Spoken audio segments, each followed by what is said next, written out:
क्या हिंदुस्तान में बसने वाले मुसलमानों को अब हिंदुस्तान छोड़ना पड़ेगा? क्या हिंदुस्तान में मुसलमानों को रहने का हक नहीं दिया जाएगा? सरकार ऐसा कौन सा कानून ला रही है जिससे मुसलमानों की बढ़ सकती हैं परेशानियां? क्या हिंदू राष्ट्र घोषित करने की हो गई है पूरी तैयारियां?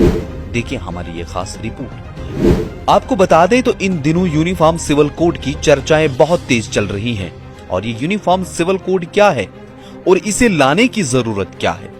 क्या इस कानून के लाने से मुस्लिम पर्सनल लॉ बोर्ड को खत्म किया जाएगा? क्या इस कानून से सिर्फ मुसलमानों को ही नुकसान होगा या फिर बाकी समाज को भी? और आदिवासी समाज पे इसका क्या असर पड़ने वाला है? दूसरे धर्मों में शादी करने वाले, जिसे हम स्पेशल मैरिज एक्ट भी कहते हैं, क्या वो भी खत्म हो जाएगा? बीते कई दिनों से इस मसले पर बहुत सी चर्चाएं तेज हो गई हैं। और चर्चा तेज क्यों ना हो, क्योंकि ये भाजपा के मंशूर में थी।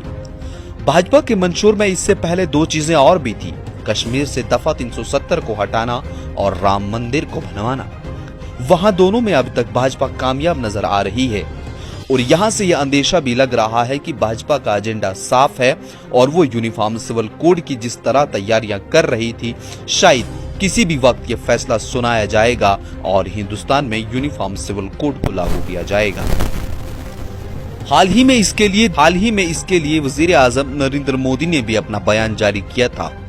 उन्होंने भी कहा था कि एक ही परिवार में एक शख्स के लिए अलग अलग कानून नहीं हो सकते।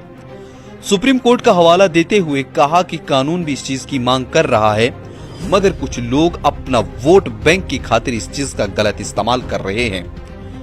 वहीं मोदी ने कहा कि सबका साथ सबका विकास लेकर के इस चीज भी दी गई। यहां से चर्चाएं और तेज हो गई कि भाजपा अपने एजेंडे में बिल्कुल साफ नजर आ रही है और शायद 2024 के इलेक्शन के लिए एक बड़ा मुद्दा खड़ा कर सकती है। अब इस मुद्दे को उठाने के बाद कितना बड़ा असर समाज पर पड़ेगा, वो देखने वाली बात होगी। और क्या ये सब चीजें मुसलमानों को उकसाने की खातिर की जा रही हैं? इसकी राय आप हमें जरूर दें। और क्या ये एक ऐसा मौका बनाया जा रहा है कि देश में सबको बराबरी का हक दिया जाए, जो बातें की जा रही हैं? क्योंकि किसी भी देश में दो तरह के कानून होते हैं, एक क्रिमिनल लॉ होता है और दूसरा सिविल कानून होता है। लगभग हर देश में लागू रहते हैं, जो कि हिंदुस्तान में बराबरी के हिसाब से चलाया जाता है। यानी कि यहाँ अगर कोई जुर्म करता है, चाहे सिख हो, मुसलमान हो, ईसाई हो या हिंदू हो, उसे बराबर की सजा दी जाती है। और वहीं अगर हम सिविल कानून की बात करें, और जिसमें जायदाद को लेकर या दूसरे धर्म में शादी को लेकर के बातें रहती हैं, उसमें कई न कई जगह छूट दी जाती है। लेकिन चूंकि यूनिफॉर्म सिविल कोड लाने के बाद शायद ये चीजें खत्म होती नजर आएंगी। चूंकि अब ये भी कहा जा रहा है कि अगर भारत में रहना होगा तो यूनिफॉर्म सिविल कोड के तहत आपको रहना होगा।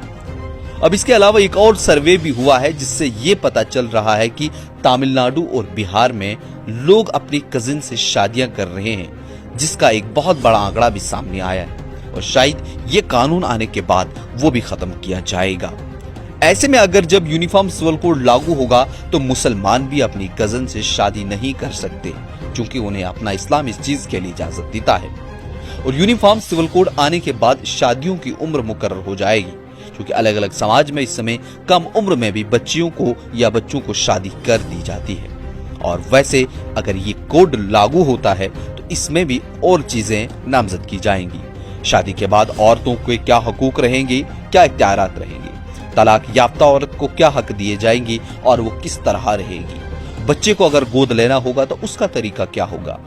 चूंकि कुल मिलाकर के बहुत सी चीजें होंगी और कहीं न कहीं इस वक्त जो ये सारी चर्चाएं चल रही हैं, इनमें बहुत सी तेजी आने वाली है और यूनिफॉर्म सिविल कोड बहुत जल्द लागू होगा।